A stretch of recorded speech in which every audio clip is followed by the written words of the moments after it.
You're listening to the Dare to Love podcast with your hosts, Sonica Tinker and Christian Peterson, founders of LoveWorks.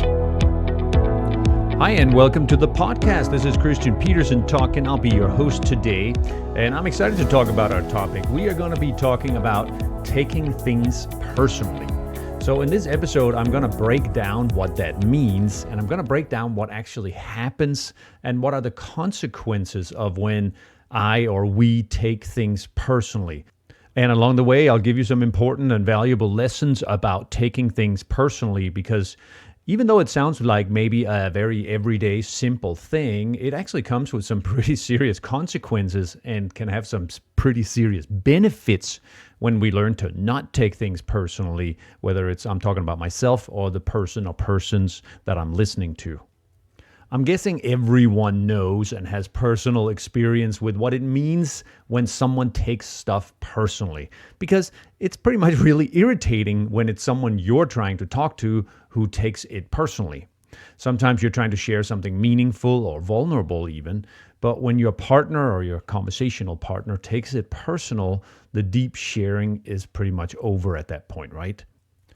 So while most of us are probably well aware of what it feels like when someone else takes things personally, we might be less aware of what it's like when we're the ones who take things personally. So I'm going to include that in the podcast as well. There was once a student in our Gift of Conflict workshop who said, quote, "It seems to me that it's a requirement for all good communication and conflict resolution that you first don't take stuff personally." End quote. And she was right on about that. It really is a requirement that you can avoid taking things personally in order to have any kind of deep, meaningful communication, in order to resolve any conflicts, or in order to have any difficult or emotionally charged conversations. Taking things personally happens all day, every day for most people in most relationships. It's been my experience that unless you've deliberately practiced how not to take things personally, that most likely you're doing it often. I certainly used to, and I'll tell you, I have practiced it very diligently for many, many years to not take things personally. And in case you're wondering, well, what does it mean to not take things personally? Like, what are you doing when you're not taking things personally? Here's my idea of what you're doing. You're listening, you're observing, you're remaining calm, and you consciously choose your response to any given input. All these facilities go out the window when we take things personally. So let's break it down a little bit first. Taking things personally starts with me taking in some stimulus through my senses. I hear something, see something, smell something, feel something, or taste something. And in addition to the stimuli I take in through my senses that I just mentioned, taking things personally can actually even start in my own head by me remembering something or activating a certain thought. I then make up a conclusion about what this stimulus means, which in turn creates a certain feeling in me, and from that feeling I take some sort of action. As a formula, if we were to write it as a formula, we could say a stimulus leads to a thought, leads to a feeling, leads to an action. The conclusion that we make up, here at LoveWorks, we simply call them makeups, dictate how we feel and how we act. Now, I could rattle off an infinite number of examples for how we take stuff personally. And here I will just rattle off a few examples. Let's say you're sharing something about yourself or about your day with your partner, and he makes it all about himself instead of just listening to you. Or you go on a date, you enjoy yourself, the next day you send your date a text and you get no response. So you immediately think, I know I didn't show up very well, I'm probably not very attractive, or I'm too old, I never get a second date. That's another example of taking things personally. Or let's say your boss says to you, we really need to shore up our numbers this quarter. And you immediately think, I knew she didn't like me, I'm going to lose my job. Or your partner initiates sex, let's say, but you're really not in the mood, so you ask for a rain check. Your partner says something like, why don't you love me anymore? That's your partner taking things personally. Or you yourself might think, why am I not turned on anymore? What's wrong with me? That's you taking your own lack of desire personally. Let's say you want to find a solution to an issue with your partner or with someone in your life. Could be about where you live, where you go on vacation, how you earn or spend money, how you have sex, how you raise your children, or any other topic. And you say, hey, there's something I'd like to talk to you about. And your partner says, now what did I do wrong? That's your partner taking things personally. How about anytime you think or say things like, I don't deserve it, I'll never get what I want, no one loves me, I'm not attractive, I'm not successful enough, I'm too old. Those are all versions of taking things personally. That is, you're making whatever is happening about yourself. Last example I'll mention here, anytime your partner or your kid or someone near you gets upset and you think, what did I do? What did I do to make this happen? That is, you're assuming that their upset must be because of something you did or didn't do. That's you taking it personally. So let me play out one example here, and it's actually a variation of something I heard from a coaching client this week. Let's say my partner and I are trying to get out the door for an event. It's getting a little tight on our timing. My partner says, where are the car keys? That's a stimulus. In my mind, what she's really saying, however, is, you lost the car keys. Where did you put the car keys? I told you a gazillion times to put them in the basket by the door. Can't you do anything right? That is my makeup, the conclusion that I make up about what she said. I now feel irritated and angry. That's how I feel. And then the action I take is to shoot right back and say, I didn't put them anywhere. They're probably in your purse like last time. That's a simple example of taking something personally. My partner didn't actually make a statement about me, but in my mind, she was saying all kinds of things about me, negative things, about how I can't do it right and about how I always lose stuff, for example. So here's the first important lesson here.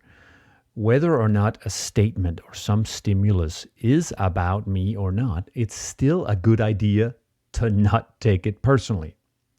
Because what happens when I take things personally, what we sometimes just call getting triggered, is that my brain kicks into fight, flight, or freeze reaction mode.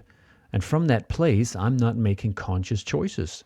I'm simply reacting by instinct, and I'm either lashing back, defending myself, or checking out. It's not a conscious decision on my part. It's not like I stopped and thought to myself, in the face of that statement, I'm going to choose anger. That's not like that. It just showed up, boom. So in short, I took it personally. I made up that it meant something bad about myself. Now, the next important lesson here is when you take things personally and get triggered, you're no longer the one who controls your own mood or your own reactions. In this case, when my partner said, where are the keys? That activated my anger. And from that point of view, the only way to feel calm is to convince my partner that it's not my fault and she should not use that tone of voice and that the keys probably are in her purse. And now we're arguing. And, it just sucks. And perhaps even sadder is what happens to my communication partner, whoever it is I'm in front of, and to the space of deep sharing between us when I take things personally.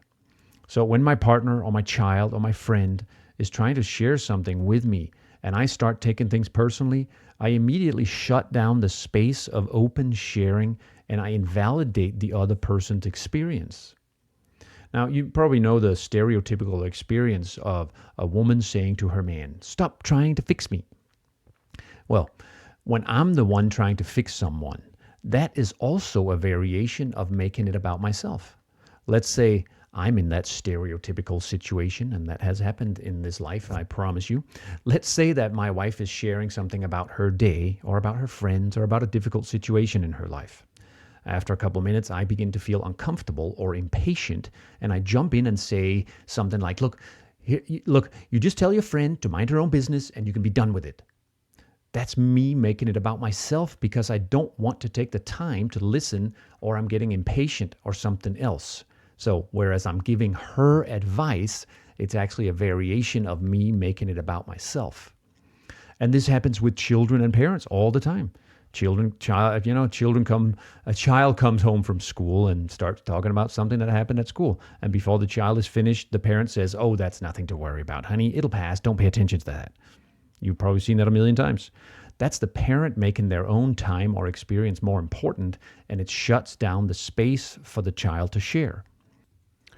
I'll tell you, it happens so often that partners or couples in long-term relationships come to us for coaching, and their number one desire is to be heard and understood without their partner taking their shares personally.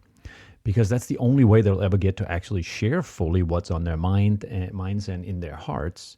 And I can't tell you how often it happens that Sonica wants to share something with me, and when I don't take it personally, that is to say, I just remain present, calm, interested, and listening, she will work her own way through whatever difficulty she's talking about. So another big lesson here is when you or I take things personally, we shut down the space for deep sharing and exploration. Or said in the positive, not taking things personal is one of the biggest gifts you can offer to anyone because they get to experience themselves and find their own solutions. Another thing that happens is, say my partner wants to share some difficult situation with me. As soon as I take it personally and let's say I get defensive or I get angry or I shut down, now my partner, instead of following her own thread inwards for whatever was going on with her, she's now reacting to my reaction. And we get this volley of reactions going. And that's what an argument is, or a pointless conversation is my reaction against your reaction, and then you react to my reaction, and on it goes, or I should say down and down it goes probably. So when I can offer that to my partner or my child, that is, I just remain calm, open, and listening, they get to be with themselves. They get to look inwards as opposed to just reacting to my taking it personally. It's a huge service, in my opinion. It's a huge service you can do for any other person in your life. Now, of course, it's extra tricky to not take things personally if my partner is talking directly about me. But remember I said earlier that even if a communication has your name in it, you still don't have to take it personally. You're still better off not taking it personally and not reacting to it. Say my partner is launching into a speech that goes something like, "You just don't listen to anyone but yourself. It's impossible to trust you. You keep saying one thing and doing another. I can't count on you." Most people would indeed take words like that very personally when they're coming from someone they care about. Those are statements or accusations that hit directly towards, for example, my core values about, being an accountable person. So it's only natural I'd be triggered and want to defend myself, right? Yeah, it might be natural, but it's still the case that when I do, it still only creates more arguments, more reactions, and distance. And once again, it shuts down the space for open sharing, open communication, and the love and magic that comes from open-hearted and deep communication. And I'll tell you, it is a masterful skill to be able to not take things personally, even when someone you care about is throwing direct accusations your way. So, said again in the positive, so the ability to remain calm and open and still listening when someone is talking about you, and maybe about things that aren't exactly flattering about you. Now, I personally made a decision a long time ago that I would free myself from being run by other people's opinions about me, or other people's opinions, period. And it has served me wonderfully. And even more so, it's served my wife, my kids, my friends, because I have developed the capacity to just listen, remain calm and open, no matter what or whom they're talking about, even when they're talking about me. So even when they are getting intense about something or it's about me, I don't add fuel to the argument fire, so to speak. I just remain calm and listen, and then choose whatever I find to be an appropriate response afterwards. I don't do this 100% of the time, but I'm pretty close. So how do you get to that point? Well, I'll give you a first idea is you start by, you remember that annoying thing your teacher told you when someone had just called you a ninny or smeared their sandwich in your face in the schoolyard. At least that was my experience, because my teachers always said, it's not about you, it's about them. And every time I heard that when I was a kid, I wanted to say, that's the dumbest shit I've ever heard. But I mostly didn't. However, it is actually a good start because there's a lot of truth to it. Whatever another person is sharing with you, even if it has your name in it, is still primarily a reflection of their experience. And sure, if your partner keeps accusing you of being a lying cheat and you in fact do lie and cheat, then you might have some work to do around your behaviors. But set that aside for a moment. Another thing to do is look at what productive conclusions or meanings you can make up about a given situation instead of taking it personally. Remember, when I take things personally, I'm typically making up things like, it's my fault, I should know better, I don't deserve it, I can't get it right, I did something wrong, people don't love me, I'm not attractive, etc., etc. All those makeups have a negative meaning about me. So what else could I make up? For instance, one of the makeups I've taken on is that whenever my partner is sharing something, whether it's about me or not, I make up it's a chance for me to practice staying calm and open in the face of anything. I make up there's important information in what she's sharing with me, that I might learn something from it. I make up that by my just listening and remaining calm and open, we're going to be closer and stronger together. I make up that by not taking it personally, I give her a gift and I make her happy. And that definitely makes me happy when I'm able to provide that. So for you, what could you make up? Specifically with the purpose of you remaining calm and open instead of taking it personally. What could you tell yourself that would help you remain calm and open and listening, even when things get intense? So that's a really good question for you to consider. What story could you tell yourself that would help you develop that skill next time it gets hot, or next time somebody is talking about things you find otherwise difficult to listen to, or maybe that even has your name in it? Now, on another little side note here before we wrap up, I want to say it's always struck me that taking things personally has a good deal of arrogance behind it. Because when I take things personally, I'm basically assuming that everything is about me. And it's a sobering thought to step back and reflect on that for a moment. Like, am I really that important that everything you say or all your emotional upsets could be because of something I did? Well, actually, when I look at it like that, no, not likely. And since I personally definitely don't want to be an arrogant person who takes himself overly seriously, I've taken that to be another good motivation for me not to take things personally and to really develop the skill to remain open, calm, listening, and at choice in every situation. And, I'll tell you another thing that actually is this last thing here is probably a topic for a whole other podcast, and actually is a topic for several of, it's a topic we include in several of our workshops. For example, the men's retreat that I am leading in January. I'll include a link to that in the description, as well as in our sex workshop and in our conflict workshop, because it's an absolutely crucial tool, and that is to remain calm in the face of intensity or in the face of arousal. If you were talking sex, I would say remaining calm in the face of intense arousal. If we're talking conflict and communication, I would say remaining calm in the face of emotional intensity.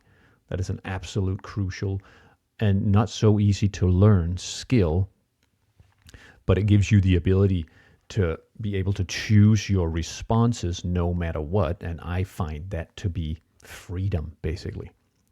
So here I'll do a quick recap as we wrap up here. Number one, when I take things personally, I take a given stimulus or communication and I make it mean something, typically negative, about myself.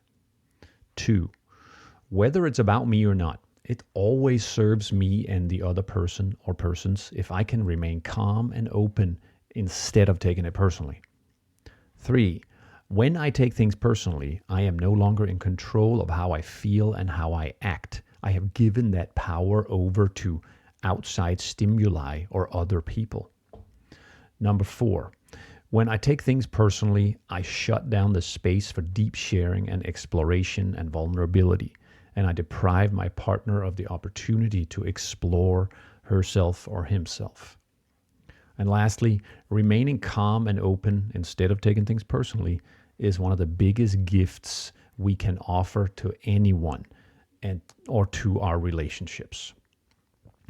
So that's it for today, friends. I hope that was useful, and it's my desire for you that you have an easier experience around taking things personally. Maybe that you eventually get to the point where you take nothing personally, and that you are able to offer the space of calm, open-hearted, and listening to anyone you choose to offer that to. So thanks for joining. I'll look very forward to seeing you on the next episode. You've been listening to the Dare to Love podcast with your host, Sonika Tinker and Christian Peterson, founders of LoveWorks. If you found this valuable, please hit the share button and share with your friends on Facebook, Twitter, Instagram, or your other favorite hangouts. You can find more about Sonika and Christian's work at loveworksforyou.com.